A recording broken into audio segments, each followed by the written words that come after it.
Pada zaman dahulu, ada sebuah wilayah yang dipimpin oleh seorang raja yang sangat kejam.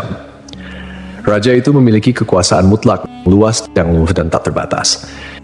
Ia memerintah dengan tangan besi, menggunakan segala cara untuk menundukkan rakyatnya, termasuk kekuatan militer dan kekerasan. Raja itu tidak segan-segan menjatuhkan hukuman berat, seperti penyiksaan dan eksekusi mati, demi menakut-nakuti rakyatnya agar tetap patuh dan tidak berani memberontak. Raja ini tidak hanya menguasai tanah dan pemerintahan, tetapi juga mengklaim dirinya sebagai Tuhan. Siapapun yang tidak mengakui klaim tersebut akan disiksa atau bahkan dibunuh. Pada masa sekarang, di era modern ini, kita mungkin menganggap cerita ini sebagai mitos atau legenda belaka. Tetapi sebenarnya kisah ini benar-benar terjadi. Itu adalah kisah tentang Raja Namrud, yang hidup sekitar 2275 sebelum Masehi sampai 1943 sebelum Masehi. Di wilayah Babilonia, sebuah kerajaan yang berdiri di tengah padang pasir Mesopotamia yang kini menjadi bagian dari Irak. Di tengah kerajaan Babilonia yang sedang tumbuh pesat, berdirilah Menara Babel, sebuah menara yang menjulang tinggi dan menjadi simbol kekuasaan dan kebesaran Namrud. Menara tersebut dibangun dengan tujuan untuk mencapai langit dan mengklaim kekuasaan setinggi kekuasaan Tuhan. Kisah ini akan membawa kita pada perjalanan yang menegangkan, dari puncak kejayaan Namrud hingga kejatuhannya yang tragis. Sebelum saya melanjutkan kisahnya, mohon tonton video ini sampai selesai, agar tidak ada kesalahpahaman dalam memahami isi cerita, serta bantu channel ini semakin berkembang dengan cara subscribe, like, serta berikan komentar positif. Jangan lupa tuliskan hajat dan doa Anda di kolom komentar agar kita dapat mengaminkan bersama-sama. Semoga Allah segera mengabulkan semua doa dan hajat kita. Amin ya rabbal alamin. Jarang orang yang tahu bahwa Namrud sebenarnya adalah keturunan dari Nabi Nuh alaihissalam. Ia merupakan putra dari Kanaan, cucu dari Kus, cicit dari Ham, dan keturunan langsung dari Nabi Nuh. Namun sejak lahir, Namrud tidak memiliki hak untuk menjadi raja atau penguasa. Ia dikenal sebagai sosok yang licik, manipulatif, dan penuh tipu daya. Meski demikian, ia memiliki ambisi besar dan bekerja keras untuk mencapai tujuannya. Dengan licik dan tipu daya, Namrud berhasil merebut kekuasaan di Babilonia. Ia menguasai wilayah yang luas dan menjadi salah satu penguasa terkuat pada masanya. Penduduk Babilonia yang sebagian besar bekerja sebagai petani, pedagang, dan pengrajin hidup dalam ketakutan di bawah pemerintahannya. Sementara itu, banyak yang dipaksa menjadi budak, hidup dalam penderitaan tanpa akhir, karena hasil kerja keras mereka dirampas oleh penguasa yang tidak memiliki belas kasihan. Namrud dikenal sebagai raja yang sombong dan zalim. Ia adalah salah satu dari beberapa raja yang pernah mengklaim dirinya sebagai penguasa atas seluruh bumi. Bahkan, ia adalah orang pertama yang secara terang-terangan menyatakan dirinya sebagai Tuhan dan memakai mahkota di kepalanya sebagai simbol kekuasaan ilahinya. Lebih jauh, Namrud juga dikenal mempelajari ilmu sihir yang dilaknat oleh Allah, dan ia adalah salah satu pelopor penyebaran ilmu hitam di kalangan umat manusia. Menara Babel yang dibangun Namrud menjadi salah satu karya arsitektur terbesar pada masanya. Menara ini dikenal sebagai salah satu dari 7 keajaiban dunia kuno. Dengan tinggi yang diperkirakan mencapai 91 meter, menara ini dibangun dari batu bata yang dipanggang dan disatukan dengan aspal dan memiliki tangga spiral yang mengelilingi eksteriornya. Dari puncak menara, orang dapat melihat pemandangan luas dari kota Babilonia dan sekitarnya. Namun, Menara Babel bukan hanya simbol kekuasaan Namrud, melainkan juga simbol kesombongan dan penentangannya terhadap Allah. Menara Babel dihiasi dengan berbagai macam ornamen dan relief yang menggambarkan kejayaan Namrud serta dewa-dewa yang disembahnya. Bangunan ini dianggap sebagai karya arsitektur yang sangat fantastis pada masanya, dibangun oleh ribuan pekerja termasuk budak dan para tukang yang terampil. Beberapa sumber kuno menyebutkan bahwa pembangunan menara tersebut melibatkan puluhan ribu orang dan berlangsung selama beberapa dekade. Proyek ini memakan waktu sekitar 20 hingga 30 tahun dengan berbagai tahap rekonstruksi. Tujuan utama pembangunan Menara Babel adalah untuk menunjukkan kekuasaan, kemegahan, serta ambisi Namrud yang ingin mencapai langit dan menyamai Tuhan. Menara ini bukan sekadar simbol kekuasaan, tetapi juga menjadi pusat kekuatan kerajaan Babilonia, yang merupakan salah satu peradaban terbesar dalam sejarah manusia. Babilonia yang terletak di Mesopotamia, kini wilayah Irak, terkenal sebagai pusat perdagangan, budaya, dan kekuasaan pada masa itu. Sebelum jadi raja, Namrud sudah hidup dalam kemewahan dan kesejahteraan. Mimpinya yang paling besar adalah menjadi penguasa mutlak atas seluruh muka bumi. Namrud, yang dikenal ambisius dan kejam, tak segan-segan membunuh siapa saja yang dianggap sebagai ancaman bagi kekuasaannya. Pada suatu hari, Namrud mendengar seorang pria berbicara tentang bagaimana kekuasaannya akan runtuh. Pria itu dikatakan berpakaian serba hitam dan menantang otoritas Namrud. Merasa diremehkan, Namrud memerintahkan pengawalnya untuk membunuh pria tersebut beserta para pembantu wanita yang mendengar perkataan pria itu. Perintah tersebut segera dilaksanakan. Namun saat Namrud memasuki kamarnya, ia sangat terkejut ketika melihat pria yang baru saja dibunuh sudah berada di dalam kamarnya. Namrud dengan marah bertanya, "Siapa kamu?" Pria itu kemudian menjawab, "Aku adalah penguasa cahaya." Ia kemudian memanipulasi Namrud dengan menawarkan kekuatan besar. Tetapi sebagai gantinya, Namrud harus bersujud kepada iblis. Namrud yang tergila-gila dengan kekuasaan setuju untuk menjual jiwanya kepada setan demi mendapatkan pengaruh yang lebih besar. Iblis mengajarkan Namrud segala macam ilmu sihir dan cara untuk menjadi penguasa yang paling hebat. Setelah menguasai ilmu sihir, Namrud kemudian membunuh ayah kandungnya untuk merebut tahta. Dengan bantuan iblis, ia menjadi raja yang sangat kuat dan tak terkalahkan, serta seorang penyihir yang menguasai sihir tingkat tinggi. Namrud kemudian memperluas wilayah kekuasaannya, menaklukkan banyak negeri hingga ia menjadi penguasa 7 wilayah besar. Pada suatu malam, para pengamat bintang di istana Namrud melihat sebuah bintang baru yang terbit di timur. Bintang itu semakin terang dari hari ke hari dan semakin lama semakin mencolok. Mereka melaporkan hal ini kepada Namrud yang kemudian memanggil para ahli sihir dan peramal. Para ahli sihir sepakat bahwa bintang tersebut menandakan kelahiran seorang bayi yang akan menjadi ancaman bagi kekuasaan Namrud. Ramalan ini membuat Namrud semakin gelisah dan ketakutan.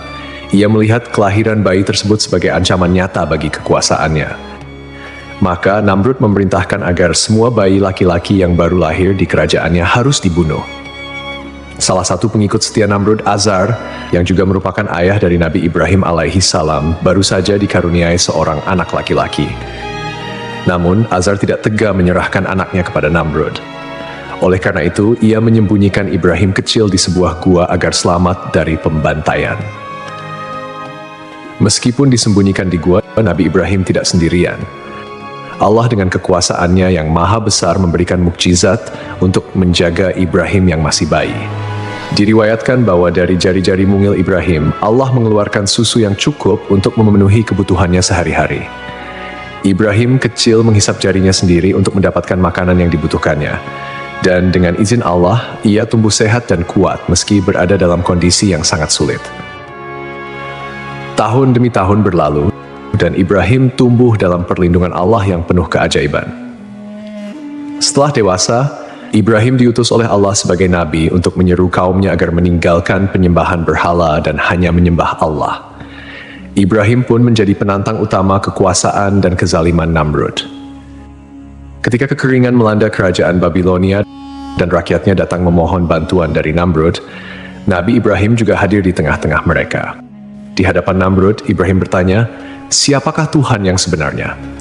Namrud, yang sombong, mengklaim bahwa dialah Tuhan. Namun Ibrahim dengan tegas mengatakan bahwa Tuhannya adalah Allah yang menghidupkan dan mematikan. Namrud menentang Ibrahim dengan mengatakan bahwa ia juga bisa menghidupkan dan mematikan dengan cara membebaskan seorang tawanan dan membunuh tawanan lainnya.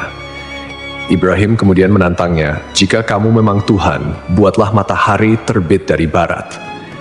Namrud terdiam, tidak mampu menjawab, dan akhirnya merasa terhina.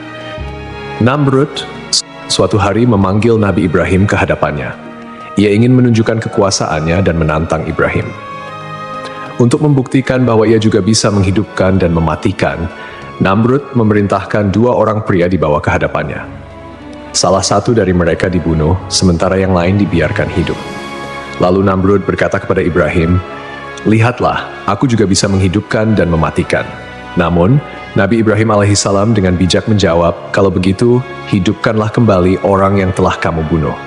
Namrud terdiam, ia tidak bisa melakukan itu. Ibrahim kemudian melanjutkan tantangannya. "Tuhanku menerbitkan matahari dari timur. Jika engkau memang Tuhan, cobalah terbitkan matahari dari barat." Namrud tidak mampu menjawab tantangan ini dan menjadi sangat marah. Sebagai balasan, Namrud melarang Ibrahim mengambil makanan dari negerinya. Namun dengan izin Allah, Ibrahim meminta segenggam pasir dan membawanya pulang.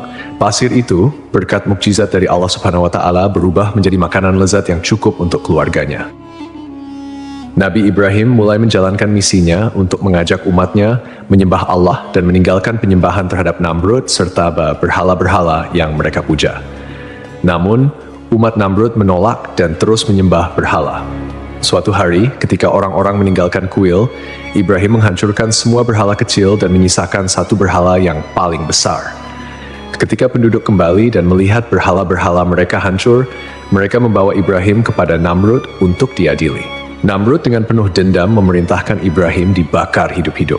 Mereka pun menyalakan api yang sangat besar dan melemparkan Ibrahim ke dalamnya. Namun dengan kehendak Allah, api tersebut tidak membakar Ibrahim sedikitpun dan ia selamat dari hukuman tersebut. Peristiwa ini membuat Namrud semakin marah.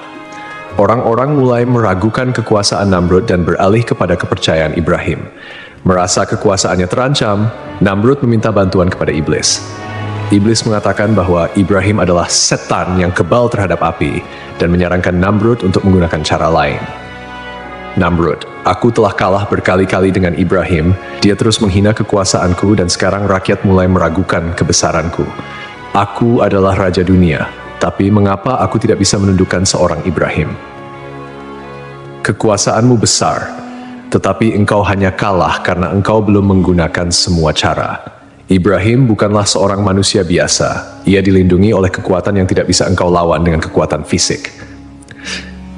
Lalu apa yang harus aku lakukan? Apa yang bisa mengalahkannya? Aku sudah mencoba membunuhnya dengan api, tapi bahkan api pun tidak mematuhiku." Iblis, Ibrahim dilindungi oleh Tuhannya, tetapi aku bisa memberikanmu kekuatan untuk menandingi itu. Sembahlah aku. Akulah yang bisa memberimu kekuatan sihir, kekuatan untuk mengendalikan segala hal di dunia ini. Bersama kita bisa menghancurkan Ibrahim. Mengapa aku harus menyembahmu? Bukankah aku adalah Tuhan di atas segala Tuhan? Engkau mengklaim demikian, tetapi lihatlah dirimu. Engkau tidak bisa mengalahkan Ibrahim. Aku akan memberikanmu kekuatan yang tidak engkau miliki. Sebagai gantinya, engkau harus menyerahkan dirimu kepadaku. Dan aku akan menunjukkanmu jalan untuk mencapai kekuatan yang lebih besar dari apa yang kau miliki sekarang. Dalam kesombongannya, Namrud setuju untuk bersekutu dengan iblis. Iblis kemudian mengajarkan Namrud berbagai macam ilmu sihir, termasuk cara menggunakan kekuatan jahat untuk mengendalikan orang-orang di sekitarnya. Namrud semakin tenggelam dalam kekufuran, menyembah kekuatan jahat dan menggunakan sihir untuk memperkuat kekuasaannya. Ia bahkan menjadi penyihir yang sangat kuat dan merasa dirinya tak terkalahkan. Allah Subhanahu wa Ta'ala kemudian mengirimkan pasukan nyamuk sebagai hukuman kepada Namrud dan tentaranya. Nyamuk-nyamuk tersebut menyerang dan menghancurkan pasukan Namrud dan hanya menyisakan dirinya seorang diri. Salah satu nyamuk masuk ke dalam hidung Namrud dan menetap di otaknya, menyebabkan rasa sakit yang luar biasa. Untuk meredakan rasa sakitnya, Namrud harus memukul kepalanya dengan palu atau benda keras. Rasa sakit ini berlangsung selama 400 tahun, hingga akhirnya Namrud mati dalam keadaan yang sangat mengenaskan. Kisah ini menunjukkan bahwa kekayaan, kekuasaan, pasukan, dan bala tentara yang kuat tidak ada artinya di hadapan kekuasaan Allah. Kesombongan Namrud yang menantang Allah justru menghancurkan dirinya. Allah tidak perlu mengirimkan tentara besar untuk menaklukkan Namrud. Cukup dengan pasukan nyamuk, Namrud yang perkasa pun hancur. Dengan kematian Namrud, kerajaan Babilonia yang dulu perkasa mulai runtuh perlahan. Namrud tidak memiliki penerus yang kuat, sehingga kerajaannya terpecah belah dan menjadi sasaran invasi dari kekuatan asing. Babilonia yang pernah dibanggakan oleh Namrud akhirnya jatuh dan terpecah menjadi kerajaan-kerajaan kecil yang saling bersaing. Kisah ini menjadi pelajaran bagi kita semua bahwa hanya Allah yang memiliki kekuasaan mutlak, dan kepadanya lah kita harus tunduk. Hal ini menjadi bukti bahwa tidak ada kekuasaan manusia yang bisa melawan kekuasaan Allah, seberapapun kuatnya mereka.